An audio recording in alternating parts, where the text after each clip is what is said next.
Pemirsa, hari ini merupakan hari Waisak 2566 dan kita akan pantau seperti apa perayaannya di Candi Borobudur, Magelang, Jawa Tengah. Sudah ada Anissa Rizkia di sana. Selamat sore, Anissa. Seperti apa ini persiapan perayaan hari Waisak di sana?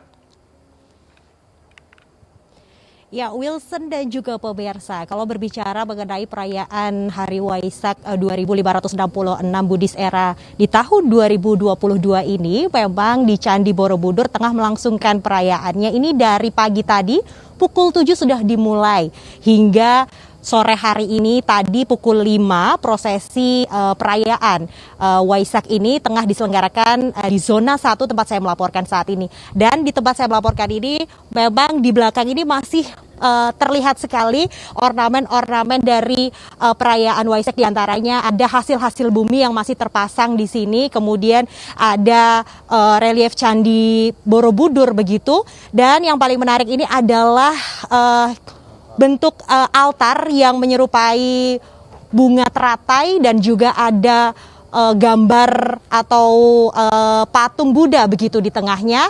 Dan tentunya jika disaksikan di layar kaca Anda pemirsa, ada api abadi yang menyala di sekitaran bunga teratai ini.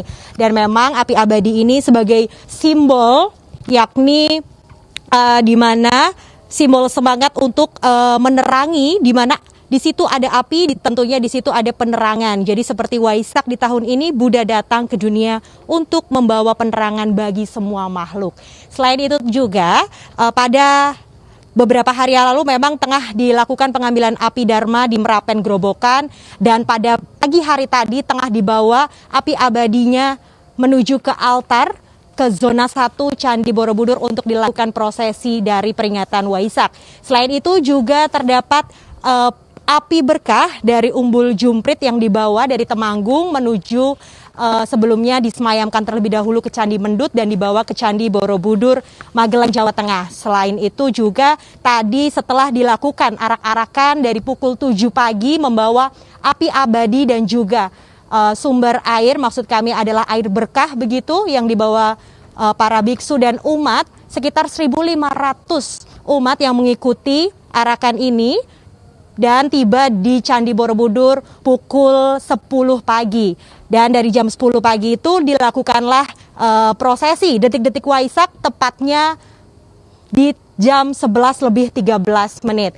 Dan kalau saya berbicara mengenai prosesi pada hari ini, memang ada beberapa acara lain begitu setelah ini pukul 7 nantinya akan dilanjutkan prosesi perayaan Waisak, yakni diantaranya akan ada festival Lampion Borobudur, itu dibuka untuk seluruh umat begitu, jadi warga ataupun masyarakat begitu yang ingin mengikuti prosesi ini juga bisa membeli tiketnya secara langsung dan bisa mengikutinya di zona 2, tepatnya ada di belakang saya ini. Dan memang untuk prosesi Waisak di tahun 2022 ini tentu berbeda.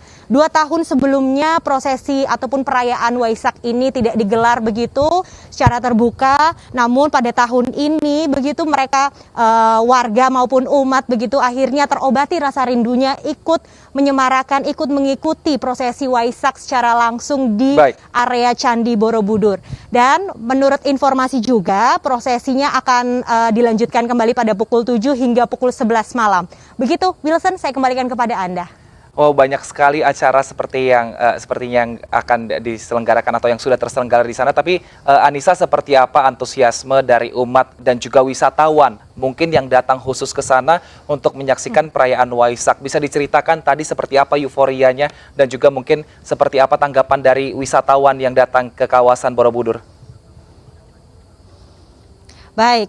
Kalau saya berbicara mengenai antusiasme warga ini terlihat sekali Wilson dan juga pemirsa. Memang ketika saya hendak memasuki area Borobudur ini, saya sudah terkena macet begitu dari sekitar mungkin 5 km menuju area masuk Candi Borobudur. Dan karena meningkatnya jumlah volume kendaraan, baik itu dari warga maupun umat yang hendak mengikuti area prosesi Waisak ini, adanya juga pengalihan arus lalu lintas yang diberlakukan, yakni yang biasanya di area Candi Borobudur ini bisa dilakukan 2 arah begitu, tapi saat ini hanya bisa melalui yang sebelumnya dari arah Palbapang menuju ke Borobudur, saat ini hanya bisa dilakukan dilalui dari arah Blondo menuju ke Borobudur tempat saya melaporkan. Dan memang kalau saya berbicara berapa banyak begitu warga yang berada di Candi Borobudur, tadi saya sempat bertanya kepada TWC, Taman Wisata Candi Borobudur, menurut data ada sekitar 10.000 jumlah pengunjung yang hari ini hadir hingga sore tadi menurut data yang diinformasikan kepada kami. Itu artinya 10.000 jumlah pengunjung mereka ingin mengikuti ataupun juga penasaran ingin melihat prosesi perayaan Waisak di tahun ini. Dan tentunya hingga malam nanti jumlah itu akan terus bertambah, Wilson, karena menurut informasi pembelian tiket dari perayaan Waisak maksud kami dengan pelepasan lampion ini sudah sold out. Jadi otomatis 10.000 ini baru data sementara, nanti akan terus bertambah semakin malam dan hingga prosesi dari penerbangan lampion pada malam hari nanti. Ada 2 sesi yang rencananya akan dilangsungkan. Sesi pertama dimulai jam 7 hingga jam setengah 9 malam. Kemudian sesi keduanya ini di jam 9 hingga jam 11 malam. Seperti apa kemeriahannya tentunya ini dinantikan oleh warga karena sudah 2 tahun tadi saya sampaikan tidak mengikuti atau tidak bisa melangsungkan penerbangan lampion begitu di Candi Borobudur secara langsung. Wilson. Baik, terima kasih Anita Rizky atas laporan Anda dari Candi Borobudur, Magelang, Jawa Tengah. Selamat bertugas kembali dan juga nanti selamat menyaksikan seperti apa perayaan Waisak di sana. Kita beralih ke informasi seputar SEA Games 2021, pemirsa. Timnas Indonesia memastikan diri melangkah ke semifinal SEA Games usai melibas Myanmar 3-1. Meski hanya membutuhkan hasil imbang untuk lolos, namun di laga penentuan ini, Egy Maulana Fikri dan kawan-kawan tampil meyakinkan dan agresif mengincar kemenangan. Skuad Garuda tampil agresif sejak kick-off babak pertama di Stadion Viet Tri, Vietnam. Indonesia langsung unggul atas Myanmar di menit ke-6 lewat kaki Egy Maulana Fikri. Penyerang FK Senika ini memanfaatkan bola mentah dari tembakan Irfan Jauhari yang sempat ditepis kiper. 4 menit berselang, Indonesia sukses mengadakan skor menjadi 2-0 lewat tendangan Witan Sulaiman dari sisi kiri kotak penalti. Memanfaatkan umpan Ricky Kambuaya, Witan melepas tembakan keras. Bola pun membentur kaki lawan dan menjauh dari jangkauan kiper di pojok kanan bawah. Myanmar semakin terpuruk setelah serangannya selalu terpatahkan. Bukannya berhasil mencetak gol, Myanmar justru kembali kebobolan di menit-menit akhir. Marcelino Ferdinand menjadi gol penentu kemenangan skuad Garuda. Anak asuh Sintayong pun unggul 3-0 di babak pertama. Di babak kedua, Myanmar sempat mengancam Indonesia. Bahkan Myanmar berhasil memperkecil skor menjadi 3-1. Kemenangan Indonesia bertahan hingga 90 menit. Indonesia hanya butuh hasil imbang di laga ini. Namun Sintayong meminta anak asuhnya tampil semaksimal mungkin.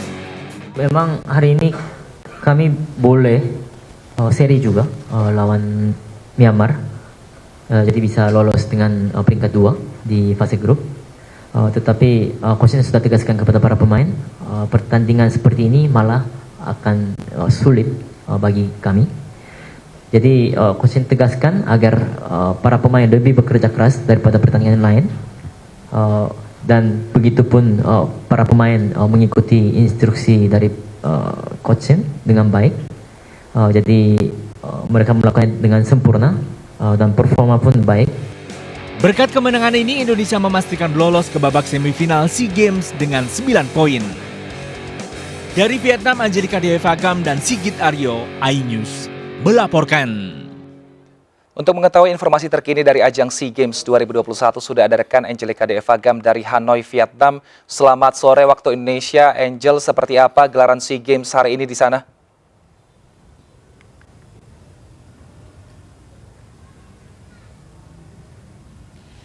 Ya Wilson, masih dari SEA Games ke-31 Vietnam. Saat ini saya berada di Bakiak Gymnasium Vietnam, yang mana pada sore hari ini ada pertandingan dari cabang olahraga bulu tangkis yang turut serta Indonesia hadir dalam babak final bulu tangkis, yang mana tim regu putra Indonesia pada sore hari ini melawan tim regu putra Kamboja. Dan dari atas kertas saja, Indonesia yang menerjunkan sejumlah atletnya yang merupakan ranking sejumlah dari mereka masuk dalam ranking dunia ini sudah unggul jika dibandingkan dengan atlet-atlet atau tim bulu tangkis dari Kamboja. Ini terbukti dari partai tunggal putra, yang mana tadi ada pertandingan pertama datang dari partai tunggal putra. Indonesia menerjunkan Chico Aura Dwi Wardoyo melawan tunggal putra Kamboja Vanton Phat. Dari awal pertandingan, Chico terus-menerus menyerang pertahanan dari Vanton Phat yang akhirnya membawa Chico memenangkan partai tunggal putra ini dengan unggul poinnya, yaitu dari set pertama 2-1-6 dan set kedua 2-1-9. Kemenangan Chico ini membawa Indonesia unggul 1-0. Kemudian dilanjutkan dengan pertandingan kedua atau partai kedua ganda putra, yang mana Pramudia Kusuma bergandengan atau berpasangan dengan Yeremia Erik Yohei-Yahub Rahmitan melawan Heng Manglip dan Yam Sang Nam. Sama dengan pada tunggal putra, Pramudia dan Yeremia kompak terus menyerang pertahanan dari Heng Manglip dan Yam Sang Nam, membuat Indonesia unggul 2-0 dengan poin set pertama 2-1-7 dan set kedua 2-1-14. Kemudian pada partai ketiga, tunggal putra kedua yang diturunkan adalah Christian Adinata melawan Sok Rikre. Sama pada pertandingan atau dua pertandingan sebelumnya, Indonesia menang dengan mudah, yang mana Christian Adinata ini juga terus-menerus melakukan serangan, smash, pukulan dan berbagai macam pukulannya ke kandang Sok Rikre, dan akhirnya Indonesia unggul 2-1-7 dan 2-1-6 di kedua setnya, membawa Indonesia unggul 3-0 dan membawa Indonesia pula masuk ke babak semifinal melawan Thailand pada besok di Bagian Gymnasium Vietnam. Wilson. Baik, terima kasih Angelica Deka Evagam melaporkan langsung dari Vietnam. Selamat bertugas kembali. Pemirsa, cabang olahraga kickboxing Indonesia berhasil menoreh prestasi pada ajang SEA Games dengan menyabet 2 emas, 1 perak, dan 1 perunggu lewat kickboxing. Para peraih medali yang telah kembali ke tanah air mengaku belum puas dan bertekad akan meraih prestasi di ajang bergengsi lainnya.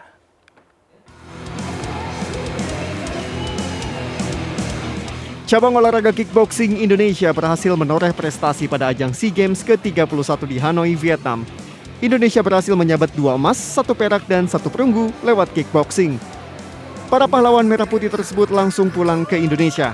Ke-12 atlet dan ofisial cabang olahraga kickboxing tiba di tanah air melalui Terminal 3 Bandara Internasional Soekarno-Hatta Minggu pagi. Kedatangan para peraih medali ini mendapat sambutan hangat setelah mereka berhasil melampaui target.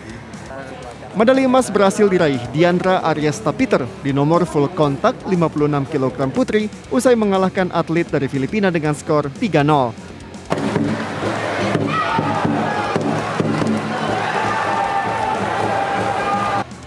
Sedangkan 1 emas lagi diraih Amanda Lalaupati di nomor low kick putri 52 kg juga dengan skor telak 3-0 saat melawan wakil Filipina.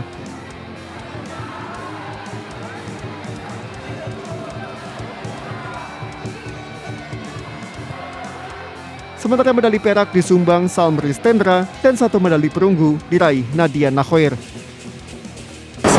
Dapat medali emas sudah puas belum kira-kira Amanda?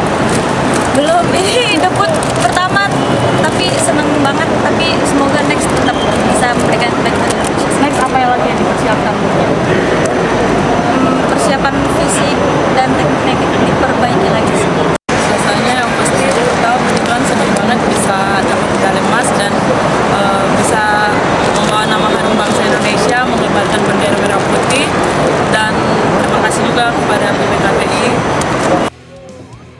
Meski telah meraih medali emas, para atlet muda ini belum puas. Mereka masih bertekad untuk berprestasi di ajang-ajang bergengsi lainnya. Dari Tangerang, Banten, Hasnugara melaporkan. Informasi tadi mengakhiri MNC News Now hari ini. Mari berbagi untuk masyarakat yang terdampak bencana di tanah air melalui MNC Peduli. Pemirsa, tetap patuhi protokol kesehatan. Saya Wilson Purba, pamit undur diri. Terima kasih. Sampai jumpa.